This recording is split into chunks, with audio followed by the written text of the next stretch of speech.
Good morning, children. Myself Rajesh Dikros. I welcome to the e-learning classes provided by St. Michael's Academy, Bethiya. Children, today we will have history class 8, chapter 3, topic rural life and society. And already we have studied about the colonial rule of British. As the British colonial power secured political control over their Indian territories, its political architects began to feel the strain of financial liabilities. Talking as the British occupied and made control over India, now to manage the administration, to run the states, they had lack of money. They strived by the financial liabilities. They had to bear the cost of maintaining the administration structure, war expenses, and funds for the purchase of Indian goods for exporting to England. They had no money. They suffered with the scarcity of money. So, the British thought of to collect revenue from the cultivators, from the agriculturists, farmers. So, they started to collect revenue. By the time, agriculture was the main economical backbone for the country. Since villages in India were primary self-sufficient units, agriculture and handicrafts being the main occupations of the majority. It was the backbone, it was the main source of income for the country. So British thought of to collect revenue from the farmers. So they turned to the rural areas. In the beginning, already British had made Diwani over Bihar, Bengal and Odisha. So collecting of revenue, the responsibility was given to the hereditary king. That king collected the revenue and which was demanded by the British, they gave it. But what this hereditary king did, they collected the revenue beyond unofficial demand. That means whatever asked by the British, they collected more than that. They made their wealth, they increased their wealth, and a very less was given to the British. Till 1765, till 1700.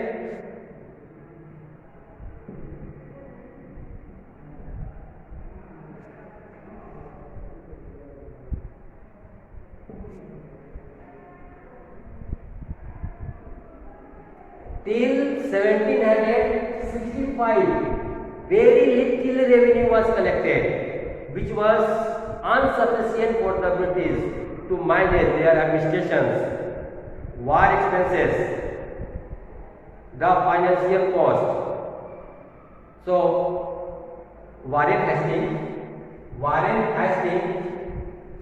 introduced a tally system because by 1765, very little revenue was collected, and because of the great famine in Bengal, this also got ruined. This also got ended. So, Warren Hastings introduced ijazari system. This system was also failure.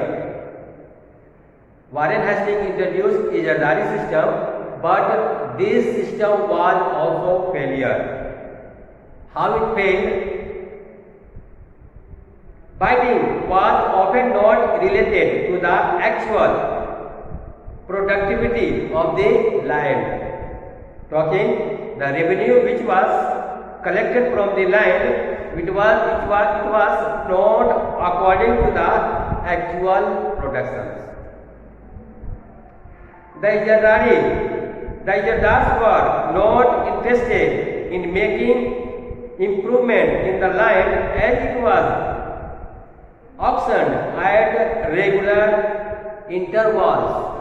Talking the Ijazars, the revenue collectors, they were not interested to give certain facilities to the agriculturists, to the agriculture, irrigation facilities, etc., so that the production can be increased. The contractors exploited the peasants to extract more and more revenue. In this system also, the contractors collected more revenue than their demand. British demand. That means they also collected more revenue, which was not given by the agriculture. They were unable to give. So this system was also stopped. Then the British thought of to another policies, that is called the permanent settlements. Lord Cornwallis, this policy was introduced by Lord Cornwallis. Lord Cornwallis introduced the permanent settlement in Bihar, Bengal and Orissa in 1793.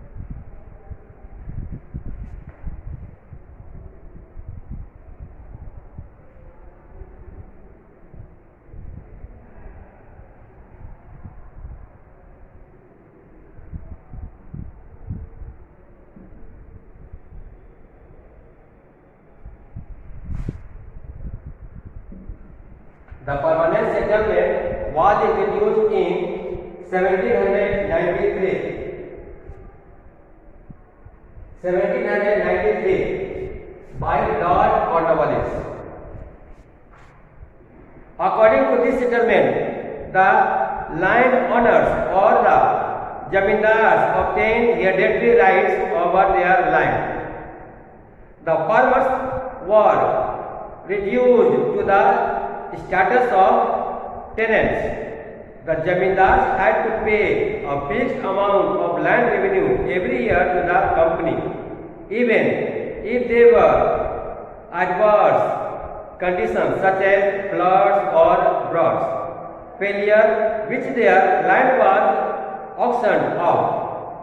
Whatever remained with the jamindars after paying the revenue was his profit. The land revenue was fixed at roughly 50% of the total produce. So, Lord Cornwallis made the policy, introduced the policy, the permanent settlements, the responsibility was given to the jamindars to collect the revenue. The revenue was fixed by the British. Whether there is productions, no productions, floods, famines, whatever it is, but the revenue was to be given to the British. This system was also not beneficial. Jamindars, after paying the revenue, was whatever was left with them, that was their profit. So the land revenue was fixed at roughly 50% of the total produce. Whatever production was made by the farmers, 50% of the production was taken as a revenue from the farmers by the jamindars, and the fixed amount was given to the British, and the rest they kept for their profits. So this policy was also failed. So how this policy got failed, we'll see. Permanent settlement proved to be advantageous for the East India Company, as the company was assured of a regular income even during adverse climatic conditions. The new landlords became a class of loyalties for the company. The British could use the new landlords for consolidating their political authority. Income of the company increased. This was beneficial for the company because revenue was fixed, so they had to get whatever condition it is, and it was beneficial for the jamindar also because 50% was collected as a revenue, and also company income was increased. But the reason of the failures, why it failed? The actual cultivators of the land were left at the mercy of the jamindars, who often extracted exorbitant rates from the cultivators. The peasant had to pay the revenue even if the crops failed. Hence, they were forced to borrow money from the moneylenders at the high interest. In case of non-repayment of loans, their lands was mortgaged, and they had to look for alternative employment or migrate to cities. Revenue was fixed. They had to give the revenue to the jamindars. The peasants were forced to give the revenue. However, they borrowed the money and paid the revenue, but instead their land was taken by the jamindars or the money lenders. The people who lent the money, who borrowed the money, they took the lands. So the cultivators, the farmers became jobless. That means their field was taken by the money lenders. So at last they migrated from the place in search of another job, or they went to the cities. Another reason at many places money lenders replaced the old landlords who took the interest in improving agricultural production. Many of them were absentee landlords who leased out their land to tenants and lived in cities. Most of the time money lenders, the jamindars, replaced the cultivators. Another cultivators who made agreement to increase the productions, they took the land and gave to him. Because of that, the landowner, the actual landowner became landless and he migrated and went to the town. Another reason, the method of the cultivation continued to be primitive, as neither the British nor the landlord took any interest in improving agricultural methods of yield. Another reason, that there was no any development in the agriculture. Whatever the cultivation they did, it was primitive, old methods. So because of that, there was no any great income. There was no any changes in the income. One last reason, in order to gain maximum revenue, the farmers were told to cultivate cash crops such as indigo and cotton instead of rice or wheat. This caused widespread famine-like situations. And when the jamindar saw there is no income in the revenue, then they force them to grow the cash crops like sugarcane, coffee, cotton, indigo, etc. So this also made this policy to get paid. Okay, children. So these are the topics we went through today. Please have a revision and write some objectives, 10 objectives from all these topics, and keep ready for the corrections as a homework.